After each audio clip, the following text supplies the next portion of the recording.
Hello students, how are you all? I hope all of you are doing good. Welcome to this educational video. Today I am going to explain chapter 10 of biology for class 12, that is microbes in human welfare. आज जो मैं chapter आपको explain करूँगी वो उसका नाम है microbes in human welfare. So student, as the name of the chapter is microbes in human welfare, तो हम चैप्टर के नेम से स्टार्टिंग करते हैं. इस चैप्टर में हम उन माइक्रोब्स को स्टडी करेंगे जो माइक्रोब्स हमारे लिए यूज़फुल हैं. First of all we should know what are microbes. हमें पता होना चाहिए कि माइक्रोब्स होते क्या हैं. So if I ask you what do you understand by the term microbes, can you answer me? Yes, I know most of you, I think all of you are familiar with this term microbes. But let me tell you what are microbes. Microbes are microscopic organisms. Microbes क्या होते हैं? Microscopic organism. जो छोटे छोटे organisms होते हैं उनको हम क्या बोलते हैं? माइक्रोब्स बोलते हैं. Microbes are visible only under microscope. We can't see them with our naked eyes. जो माइक्रोब्स होते हैं वो बहुत माइन्यूट लिविंग ऑर्गेनिज्म है जिन्हें हम डायरेक्टली अपनी आँखों से नहीं देख सकते. अगर हमें माइक्रोब्स को देखना है तो we will need a microscope. तो जब हम माइक्रोब्स को माइक्रोस्कोप के अंडर ऑब्जर्व करते हैं तो माइक्रोस्कोप माइक्रोब्स के साइज़ को मैग्नीफाई मीन्स इंक्रीज करके दिखाता है ताकि वो हमें विजिबल हो सके. तो जिन भी ऑर्गेनिज्म को देखने के लिए हमें माइक्रोस्कोप की हेल्प लेनी पड़ेगी उन सारे ऑर्गेनिज्म को हम माइक्रोब्स की कैटेगरी में रख सकते हैं. तो एनसीईआरटी में जो चैप्टर का इंट्रोडक्शन है वहाँ पर आपसे 2 क्वेश्चन जो है वो पूछे गए हैं. मैं आपको दोनों क्वेश्चन के आंसर बताऊंगी क्योंकि एनसीईआरटी को थोरोली स्टडी करना हमारे लिए बहुत ज़रूरी है. फिर वो चाहे आपके बोर्ड एग्ज़ाम के लिए हो चाहे आप नीट के लिए प्रिपेयर कर रहे हो, आपको एनसीईआरटी की हर बात को थोरोली पढ़ना है. तो मैं आपको दोनों क्वेश्चन के आंसर बताऊंगी जो एनसीईआरटी ने पूछे गए हैं. तो जो फर्स्ट क्वेश्चन एनसीईआरटी ने पूछा है वो है, यहाँ देख सकते हैं आप. Do you remember which kingdom among the living organism contain microbes. First जो क्वेश्चन है वो है कि हमें ऐसे किंगडम को बताना है जिनके अंदर माइक्रोब्स या माइक्रो ऑर्गेनिज्म आते हैं. सेकंड क्वेश्चन जो है वो है which are the one that are only microscopic. फिर हमें ऐसा किंगडम बताने हैं जिनके अंदर सिर्फ माइक्रोब्स आते हैं. यहाँ फर्स्ट क्वेश्चन ये पूछा गया है कि कौन से ऐसे किंगडम है जिसमें माइक्रोब्स मिलते हैं, और सेकंड क्वेश्चन है कि कौन से ऐसे किंगडम है जिनमें सिर्फ माइक्रोब्स मिलते हैं.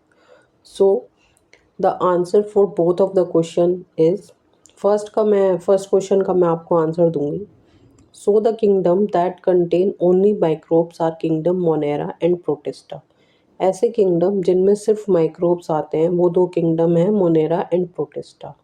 Kingdom monera contain unicellular prokaryote. जो किंगडम मोनेरा है उसके अंदर कैसे ऑर्गेनिजम्स आते हैं? Unicellular prokaryote. यूनिसेलुलर मतलब those organism that are made up of single cell, उनको हम क्या कहते हैं? यूनिसेलुलर. और prokaryotes means those organism that do not have a well defined nuclear membrane. वो ऑर्गेनिजम्स जिनके अंदर वेल डिफाइंड न्यूक्लियर मेम्ब्रेन नहीं होती वो क्या होते हैं? सब प्रोकैरियोट्स होते हैं. And the second kingdom that contain microbes only is kingdom protista which contain unicellular eukaryotes. तो यूनिसेलुलर का तो मतलब आपको पता लग गया. यूकैरियोट मतलब those organism that have well defined nuclear membrane. वो ऑर्गेनिज्म जिनके अंदर वेल डिफाइंड न्यूक्लियर मेम्ब्रेन होती है उनको हम क्या कहते हैं? Eukaryote. So as the kingdom monera and protista contain only unicellular organism, यानी किंगडम मोनेरा और प्रोटिस्टा में जितने भी ऑर्गेनिजम्स हैं वो सिंगल सेल के बने हुए हैं. और आपको पता ही है कि सिंगल सेल का साइज़ कितना छोटा होता है. सो सिंगल सेल को तो हम नेकेड आइज से ऑब्जर्व कर नहीं सकते. So what we will need a microscope to observe them. तो हमें एक माइक्रोस्कोप की ज़रूरत पड़ेगी अगर हमें माइक्रोब्स को देखना है. तो that is why this organisms are called microbe, क्योंकि हमें माइक्रोस्कोप की ज़रूरत पड़ती है तो इन ऑर्गेनिज्म को इसलिए हम क्या कहते हैं, माइक्रोब्स कहते हैं। तो ये तो है फर्स्ट क्वेश्चन का answer. For the second question answer will be, वैसे तो जो किंगडम फंजाई है ना स्टूडेंट, उसमें क्या आते हैं, मल्टी सेलुलर यूकैरियोट्स आते हैं, but some fungi are unicellular organism like yeast. Yeast जो है वो यूनिसेलुलर फंजाई है, और मैं उस यीस्ट का नाम आपको बताऊं तो उस यीस्ट का नाम है सैक्रोमाइसिस सर्विसेई, जो हम अभी आगे चैप्टर में मैं आपको बताऊंगी भी कि यीस्ट कैसे हमारे लिए यूज़फुल है। So microbes belong to kingdom Monera, Protista, fungi as well as virus. तो किंगडम मोनेरा, प्रोटिस्टा और फंजाई और वायरस में क्या आते हैं, सिर्फ माइक्रोब्स आते हैं, मतलब माइक्रोब्स आते हैं। There are some other organisms that can be considered as microbes, and these are virions and prions. So what are virions and prions? See student, जो वायरस होते हैं ना, they are composed of nucleic acid and protein coat. जो virus है वो किससे बनी होती है, न्यूक्लिक एसिड और प्रोटीन कोट से, whereas virions has only nucleic acid and prion has only infectious protein. तो जो वायरियॉन्स हैं उनमें सिर्फ न्यूक्लिक एसिड होता है, और जो प्रियॉन्स हैं उनमें सिर्फ क्या होता है, इन्फेक्शियस प्रोटीन होता है। तो माइक्रोब्स के अंडर हम कंसिडर कर सकते हैं Monera, Protista, some fungi, virus, virions and prions को। अब जो एनसीईआरटी में आगे दिया हुआ है चैप्टर के इंट्रोडक्शन में, वो हमें बताया गया है कि माइक्रोब्स कहाँ कहाँ पाए जाते हैं, ठीक है, यानी माइक्रोब्स कहाँ कहाँ मिलते हैं। तो स्टूडेंट, कोई भी ऐसी जगह नहीं है जहाँ पे माइक्रोब्स नहीं मिलते हैं। Microbes are present all around us. जो माइक्रोब्स है वो हमारे चारों तरफ है, हर जगह है microbes. They are present in water, in soil, even inside the bodies of other living organism. तो एनसीईआरटी में बताया है कि जो माइक्रोब्स हैं वो पानी में भी मिलते हैं, एयर में भी हैं, सॉइल में भी है, इवन कि जो अदर ऑर्गेनिजम्स हैं, लिविंग ऑर्गेनिजम्स हैं, उनकी बॉडी के अंदर भी माइक्रोब्स होते हैं। और यहाँ तक कि माइक्रोब्स ऐसी जगह भी पाए जाते हैं जहाँ पे अदर कोई भी लिविंग ऑर्गेनिज्म सरवाइव नहीं कर सकता है। Microbes are present even at those site where no other living form could possibly exist, such as deep inside thermal vent. अब जो माइक्रोब्स है वो थर्मल वेंट, या जिनको हम गीजर्स भी बोलते हैं, वहाँ पर भी जो है आपके माइक्रोब्स मिलते हैं।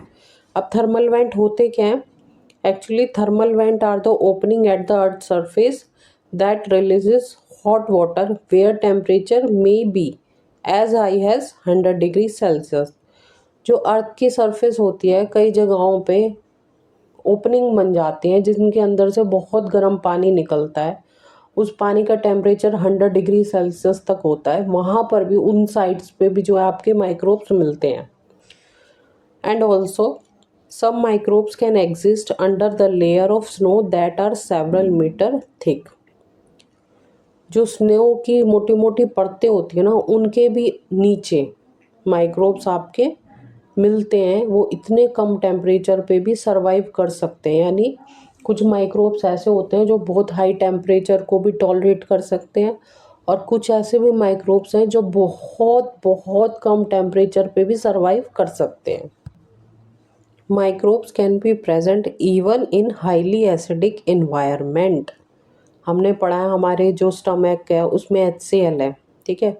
HCl क्या है, एसिडिक है। वो क्यों होता है, ताकि दो काम होते हैं जो स्टमक में HCl होता है। एक तो प्रोटीन के डाइजेशन में वो हेल्प करता है, दूसरा जो हम फूड खाते हैं, ठीक है, एनी हाउ उस फूड के थ्रू कोई माइक्रोब्स हमारे स्टमक में चला जाए तो जो ये HCl है स्टमक में, जो HCl प्रेजेंट होता है उन माइक्रोब्स को क्या करता है, किल कर देता है। तो लेकिन कुछ ऐसे माइक्रोब्स हैं जो बहुत हाईली एसिडिक इन्वायरमेंट में भी सरवाइव कर सकते हैं। Now student, whenever we heard the term microbe, first thing that strike our mind is disease, infection and harmful germ. जब भी हम माइक्रोब टर्म को सुनते हैं ना, तो सबसे पहली चीज़ जो हमारे दिमाग में आती है वो आती है बीमारियाँ, इन्फेक्शन या वो जर्म, वो माइक्रोब जो हमारे लिए हार्मफुल है। तो हम क्या करते हैं, we oftenly associate the term microbes with their harmful effect. हम जो माइक्रोब टर्म को ऑफनली क्या करते हैं, एसोशिएट कर देते हैं। उनके जो माइक्रोब्स हैं हम हमेशा उनको क्या कंसीडर कर लेते हैं अपने माइंड में कि अगर माइक्रोब टर्म आई है तो कोई ना कोई उनके हार्मफुल अफेक्ट होंगे। But student, it is not always true. There are certain microbes that are also useful to us. तो ज़रूरी नहीं है सारे माइक्रोब्स हमारे लिए हार्मफुल हैं, कुछ ऐसे भी माइक्रोब्स हैं जो हमारे लिए यूज़फुल हैं। ठीक है, तो इस चैप्टर में हम माइक्रोब्स इन ह्यूमन वेलफेयर में उन्हीं माइक्रोब्स को स्टडी करेंगे जो हमारे लिए यूज़फुल हैं, और जो हमारे लिए माइक्रोब्स हार्मफुल हैं वो हम chapter human health and disease में स्टडी करते हैं। ठीक है, so student, do you know that without microbes we wouldn't have curd, antibiotic or even clean water? अगर माइक्रोब्स नहीं होते ना स्टूडेंट, तो ना तो हम कर्ड खा सकते थे, ना हमारे पास एंटीबायोटिक्स होती, और ना कि हमें साफ पानी मिलता। तो माइक्रोब्स जो हैं वो these tiny organism are silently making our life better every day. तो ये जो माइक्रोब्स है ना, ये हमारे एवरीडे लाइफ में बहुत यूज़फुल हैं। इन चैप्टर में, ठीक है, हम उन्हीं माइक्रोब्स को, जैसे मैंने बताया, हम डिस्कस करेंगे।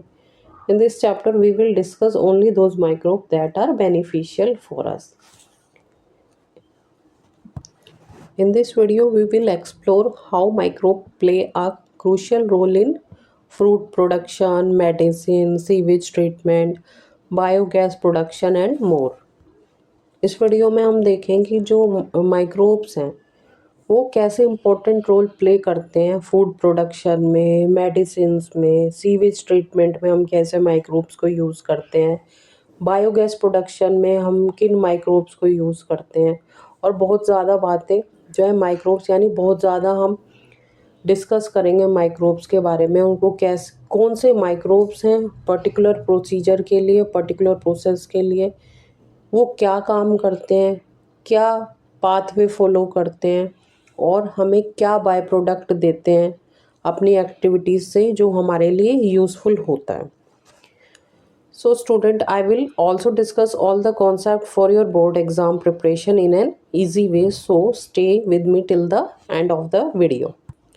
We use these beneficial microbes to produce various products, and these microbes are also used to fulfill various processes.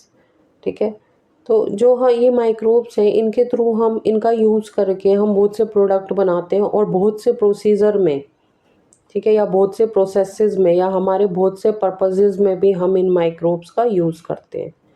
So now I will discuss them one by one on the basis of their role to produce different product and their role in various processes. मैं one by one आपको सभी microbes बताऊंगी जो NCERT में given है according to NCERT. So microbes are use to produce household product. NCERT में बताया जो माइक्रोब्स हैं वो हम कहाँ यूज़ करते हैं, हाउस होल्ड प्रोडक्ट के प्रोडक्शन में, इंडस्ट्रियल जो प्रोडक्ट होते हैं उनके प्रोडक्शन में हम माइक्रोब्स का यूज़ करते हैं। Microbes can be use for the sewage treatment. तो सीवेज ट्रीटमेंट में भी हम माइक्रोब्स का यूज़ करते हैं। Microbes that are use in production of biogas, we will also discuss them. We will also see which microbes can be used as a biocontrol agent, means there are some microbes that are used to kill other harmful microbes.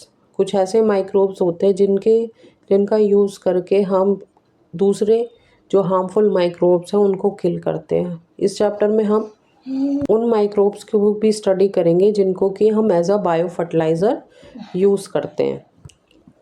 So student, I hope आपको यहाँ तक मैंने chapter का just introduction दिया, आपको समझ आया होगा। नेक्स्ट वीडियो में मैं आपको बताऊँगी कि किन किन माइक्रोब्स का हम यूज़ करके कौन कौन से हाउस होल्ड प्रोडक्ट को हम बना सकते हैं, क्या क्या प्रोसीजर है उन हाउस होल्ड प्रोडक्ट के प्रोडक्शन का, क्या क्या कंडीशंस होती हैं उन प्रोडक्ट्स को प्रोड्यूस करने के लिए, वो हम नेक्स्ट वीडियो में देखेंगे। तो मैं आपके